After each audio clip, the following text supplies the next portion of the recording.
Javier siempre había tenido una vida impecable, un departamento moderno en la ciudad, un coche que parecía brillar más que los demás, y un puesto en el banco que muchos envidiaban. Cada día se despertaba, se vestía con su traje gris y corbata perfectamente alineada, y caminaba por los pasillos del edificio, donde todo parecía controlado, limpio y seguro. Pero la seguridad siempre había sido una ilusión. Todo comenzó con los números. Al principio, eran errores pequeños.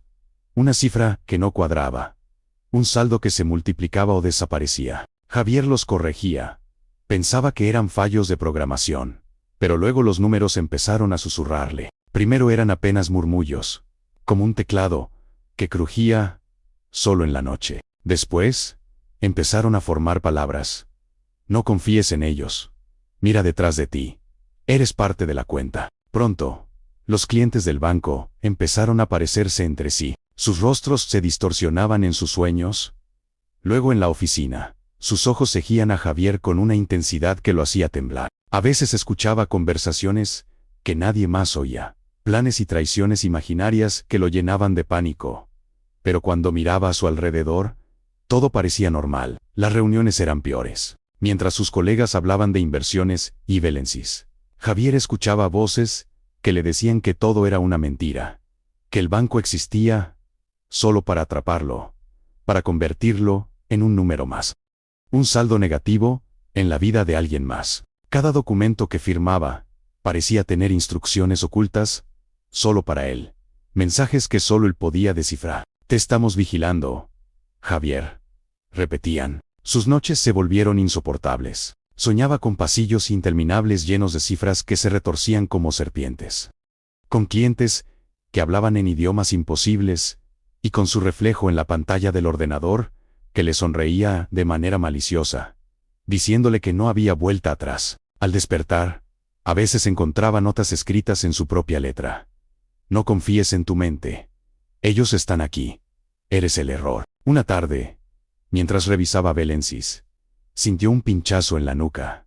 Miró alrededor.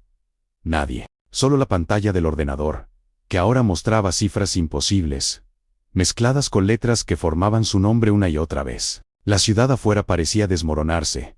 Edificios que se inclinaban, coches flotando, y gente que lo miraba con sonrisas huecas. Javier cerró los ojos, respiró profundo, y cuando los abrió, estaba solo en la oficina.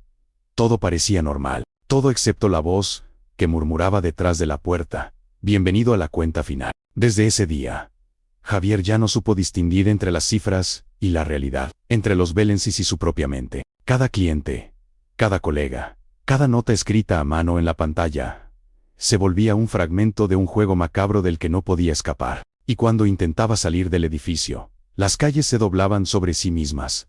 Los taxis se transformaban en sombras, y su departamento parecía cambiar de lugar cada vez que cerraba los ojos. Al final, Javier dejó de hablar con sus colegas. Dejaba mensajes de voz confusos, corregía balances inexistentes, y pasaba noches enteras mirando las pantallas, siguiendo la cuenta de su propia cordura, que se esfumaba, número tras número.